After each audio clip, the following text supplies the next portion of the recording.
ముఖ్యమంత్రి నారా చంద్రబాబు నాయుడు రాష్ట్రాన్ని అభివృద్ధి పథంలో నడిపిస్తూ ఉంటే వైసీపీ నాయకులు అది భరించలేక బురద జల్లుడు రాజకీయాలకు పాల్పడుతున్నారని మార్కాపురం ఎమ్మెల్యే కందుల నారాయణ రెడ్డి తీవ్రంగా విమర్శించారు. ప్రత్యేకంగా మార్కాపురం జిల్లాను ఏర్పాటు చేయడంతో వైసీపీ నాయకులు అసహనానికి గురవుతున్నారని, దానిపై ఏం చేయాలో కూడా వారికి పాలుపోవడం లేదని అన్నారు. బాగా చేసినాను, నువ్వు వెలుగొండ బాగా చేయలేదని మేము చెప్తున్నాం. గవర్నమెంట్ హాస్పిటల్లో ఏదో అన్యాయం జరిగిపోయింది, వీళ్ళు అసలు పట్టించుకోవట్లేదు, కూటమి ప్రభుత్వం వదిలేసింది అని నువ్వు మా మీద నిందలేస్తున్నావు. మరి నువ్వేం చేసినావు అంటే మీకు సమాధానం చెప్పరు. ఇటువంటి దుర్మార్గమైనటువంటి ఆలోచనలు మానుకోండి. 100% ఈ కూటమి ప్రభుత్వం పేద ప్రజలకు ఏదైతే మాట ఇచ్చామో మాట కట్టుబడి పని చేస్తాం, పని చేపిస్తున్నాం, పని చేస్తాం కూడా. ఈరోజు మీరు దేంట్లో గొప్ప మాకంటే దేంట్లో ఎక్కువ బాగా చేశారయ్యా? నీ పథకాల కంటే మా పథకాలు బాగాలేవా? నీ పథకాల కంటే మేము తక్కువ ఇస్తున్నామా పబ్లిక్కి? నువ్వు ఇచ్చిన దానికంటే ఎక్కువ ఇస్తున్నాం, అన్ని పథకాలు కానీ అన్ని కానీ.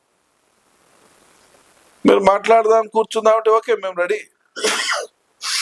మీ లెక్కలు మీరు తెచ్చుకోండి, మా లెక్కలు మేము తెస్తాం. ఎవరిది కరెక్ట్, ఎవరిది ప్రజలు తేలుస్తాం. అంతేగాని తొందరపడి మాట్లాడి ఏదో జరిగిపోతుంది. అసలు జిల్లా గురించి ఒక్క రోజు కూడా మీరు మాట్లాడలే. ఈ జిల్లా యువతను నాశనం చేసింది మీరు. ఈ మార్కాపూర్ ప్రాంత యువతని నోట్లో మట్టి కొట్టింది మీరు. యువత జీవితాలతో ఆడుకుంది మీరు. మేము ఈరోజు ఆ యువత కోసం మార్కాపూర్ జిల్లా చేయించుకొని వచ్చాము. దానివల్ల లబ్ధి పొందబోతుంది యువత. త్వరలో ఫ్యాక్టరీలు వస్తాయి, బిజినెస్లు బాగా జరుగుతాయి, స్థలాలకు రేట్లు పెరుగుతాయి. మీ స్థలాలకు రేట్లు పెరిగాయి, అందరికీ మంచి జరుగుతుంది.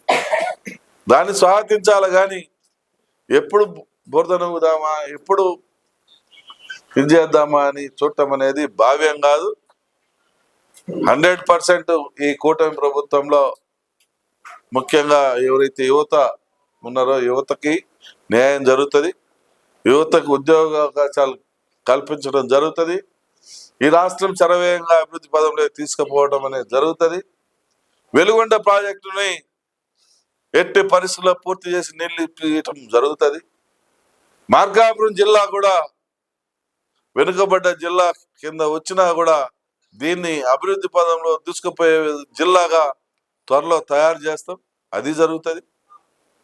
అన్ని 1 by 1 ఒక్కొక్కటిగా చేసుకుంటూ వస్తాం. మీరేమీ అధైర్యపడాల్సిన పని లేదు. ఈ ప్రాంత ప్రజల పట్ల మీరు జాలి దల్చాల్సిన పని లేదు. మీరు ప్రశాంతంగా ఉండండి, చూస్తూ ఉండండి, మేము చేసుకుంటూ పోతాం.